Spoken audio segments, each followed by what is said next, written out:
So Odysseus is finally home, and he gets to meet his son for the first time in 20 years.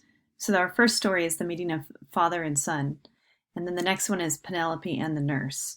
And in that scene, he will get to see his wife, but she won't know who he is, who he will be in disguise. But the nurse will recognize him because of a scar that he has. So in each of these, you actually are going to focus on mood, and you're also going to focus on characterization. So your learning objectives is to use annotation to help you make meaning from poetry, explain the connotation or implied meaning of the highlighted diction and how it contributes to the mood of the piece, explain how a phrase, also known as detailed, with rich imagery contributes to the mood of a piece, and you'll also model academic writing by writing about mood with a complete template or sentence template, and then you'll identify character traits by citing evidence from the text. This should say mood and characterization. So I'm going to add that. So in story, the 10th story we are reading is The Meeting of Father and Son, and this comes from book 16 out of 24 in the Odyssey. Step 1, as you guys have been doing, is to read the piece through once. If you can read it out loud, it does help. It might be kind of confusing the first read, but it's okay. What we do next will help you make sense of it. Step 2, one way to tackle complex texts is to divide them and then annotate the sections. This piece, though, is pretty straightforward, so you will annotate each section without any help. So I haven't done any of them for you because I think that you will find it very easy to do. When you're done, you're going to reread the annotations in order to review the story. This is also a good practice when you prepare for the final exam on the Odyssey, for you to go through and just reread the annotations and refamiliarize yourself with what is happening in each step of the story. Step 3 is to look at the highlighted words that have already been provided for you. You'll see that I have highlighted words all throughout when you go through, and there's not too many of them. But with those highlighted words, you're going to write the connotation or implied meaning next to that word by making a comment. So in order to do that, you literally will go here, you will copy, and you will hit the comment button over here, and then you will add your comment here, which is your implied connotation. And I will be able to see that when you turn that in. Then, let's see, this isn't the definition, it's the suggested meaning of that word or the feeling of that word as it stands in the sentence in the piece. Step 4 is to look at the highlighted phrases or detail that has rich imagery and explain what senses these images appeal to by making a comment. When I'm talking about senses, I'm talking about sight, I'm talking about smell, I'm talking about taste, touch, and hearing. So I'm talking about the 5 senses. So you are going to do all of those for me, and I'm going to fix this to be a little smaller so everything can fit.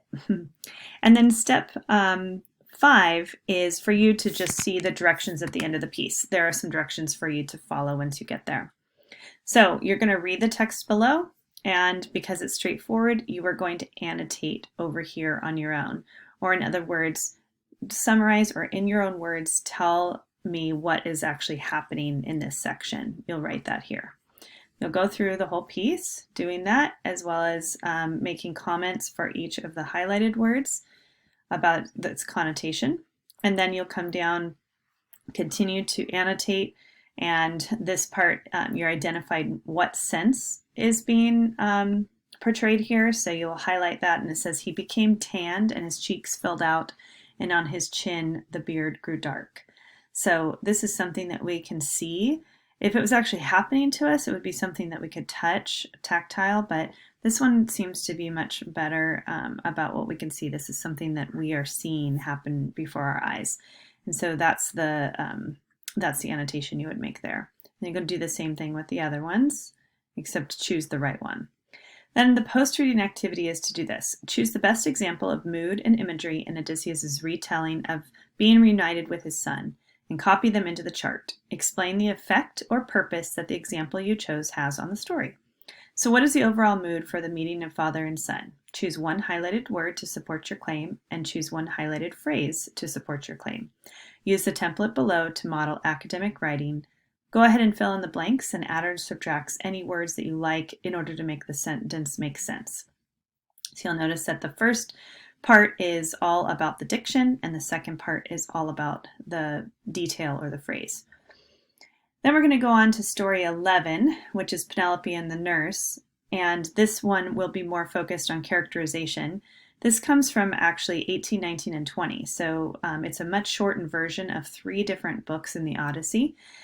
And so your first step is that as you read it, highlight each of the following traits that describe Penelope in the following colors. So you're going to look for any time she shows courage or bravery, and you will highlight those in pink. And then anytime she shows intelligence or cleverness, you'll highlight those in blue. Then you're going to read the directions at the end of the piece. So you'll go through and you'll read. So this one, you're only highlighting courage and bravery and only highlighting intelligence and cleverness. You don't have to make any comments because you will write about those character traits in the end. As you go through, you'll read this story. And at the end, you're going to answer some questions based upon 2 poems. So it says, the Odyssey is widely regarded as one of the first great adventure stories as it chronicles the tales of the great epic hero Odysseus. In our studies, we have learned that epic heroes are of a noble birth and often demonstrate courage, strength, and bravery throughout their vast travels. But is Odysseus the only epic hero in our story? Could Penelope demonstrate some of these characteristics as well? I'm going to bring you back to what you were supposed to highlight. I asked you, in this story, to highlight courage and bravery and intelligence and cleverness. Way back in the Cyclops, you also had to look for these traits because these are traits of an epic hero. So the question then becomes for you, is Penelope also a hero in the story? So you're going to read these short poems about Penelope and answer the questions for each using complete sentences. So as you read through, you're going to tell me, what does it say that Odysseus's tears were only as a gesture? And then also, what does the last line mean in your own opinion? And what is the ancient gesture that is being referred to, do you think? In the second poem, who is he referred to in lines 1 through 5? And how does the speaker describe her life? And what does the last line mean? So this first one is the second one is Penelope by Dorothy Parker. The first one is An Ancient Gesture by Edna St. Vincent Millay. So when you read through them, you're going to be answering those questions basically about whether Odysseus is the only epic hero in the story based upon what it is that you read in these poems. And that's it. If you have any questions, please let me know. And I hope you have a good day.